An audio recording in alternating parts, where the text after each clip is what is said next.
Hey guys, I hope you guys are all doing well this week and hanging in there.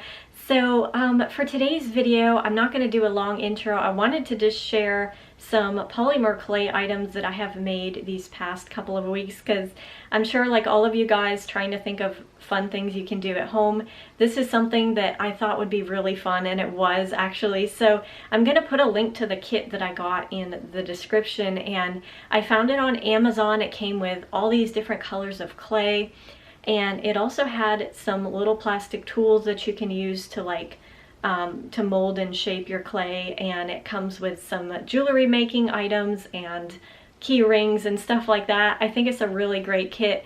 Now, I've never used polymer clay before, so I'm sure there's better brands out there. I did find it to be a little bit dried up on some of the colors, so I had to really work at it when I was like rolling it in my hands, and also I had to add a few drops of water, so just something to keep in mind, but it did eventually get really soft and pliable. I decided to make some little props from the Frozen films because I really wanted to do that, so that way I can use them in photo shoots with my dolls. So I'm gonna go ahead and show you guys what I made, and if you decide to get this and make stuff, I hope you have as much fun as I did.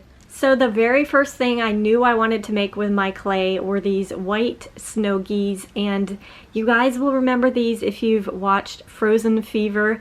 Every time Elsa sneezed, a snow geese would appear, and I absolutely love the little snow geese. So these are super tiny. I tried to make them to scale for my dolls, so you can see with my fingers here how tiny they actually are, but I think I put the oven on slightly too high when I first baked these because I hadn't done any before, and I had to go over and repaint them white because they turned a little bit yellow, but I think they turned out awesome. You can see they have 3 different types of smiles, and I'm probably going to be making more of these in future. So then the second clay item I decided to make after the snow geese was my new favorite character from Frozen 2. This is little Bruni, and he is a salamander. I actually followed a tutorial online to make this, and I'll put a link in the description or like a little card on the screen if you guys want to follow along.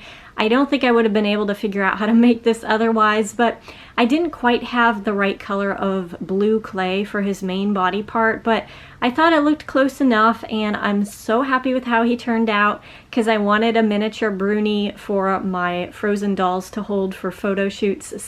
So the third thing that I decided to make was this cake that I have no idea how to pronounce the name, so I'm gonna put it on the screen for you, but this is something that was in Olaf's Frozen Adventure, and they had a bunch of different food on the table, and I thought this cake looked so cool, so I recreated it. I had to mix some different colors, 3 different colors of clay. I would have liked to make it a little bit bigger. You can see scale reference here with my hands, but I ran out of clay that I had mixed, and I knew I wouldn't be able to get the same color, so I thought this looks close enough, and then I had to put this white all over, which was kind of a pain, and then I had to make these little tiny flags that have the Arendelle bell on them, which was also a huge pain. Stick them in with little toothpicks, but I'm so thrilled with how it turned out. I think it looks so realistic. So the next item I made was quite a bit more complex. I wanted to make something bigger and a little bit more difficult. So this is the instrument that Kristoff plays. I think it's called a lute. It's not completely true to life. I changed a couple of things. So first of all, I started off just making this front piece here, and then this section here. I had to bake that so that it would harden, and then the next thing I did was I added this side piece. I baked that. Then last I added the strings in the front and this detailing over here. Now it's supposed to have a design that goes around the outside, but I couldn't figure out how to paint that and have it turn out nice because it's really tiny to try to paint, so I didn't bother with that. I just left it. The other thing is there's only supposed to be 3 of these knobs, but I thought it looked weird, and I thought it looked like it had like one of them had broken off, so I decided to put 4 again. I know that's not how it's supposed to be, but I just liked it. And then the last step I did was I glued a thin piece of cardboard on the back and painted it. The shape of this is supposed to be round, but I couldn't figure out how to do that with clay, so I just made it like this.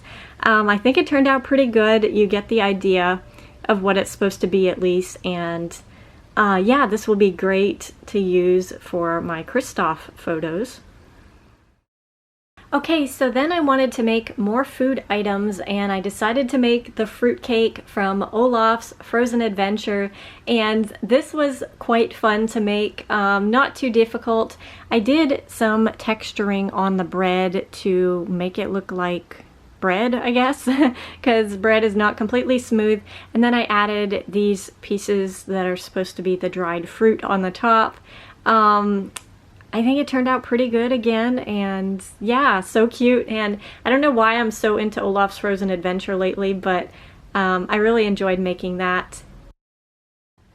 So the final item that I have made for now is this sandwich from Frozen Fever. It is one of the birthday presents that Elsa gives to Anna, and I feel like I probably should have made this bigger. So what I did was I took a screenshot from one of the scenes of the sandwich, and I used that as reference, and I think I should have taken more screenshots of different sections in the film, because I realized that it probably is bigger than this, but this is still quite a big sandwich for Anna, and I had to do the lettuce, like texturing and cutting the edges on that.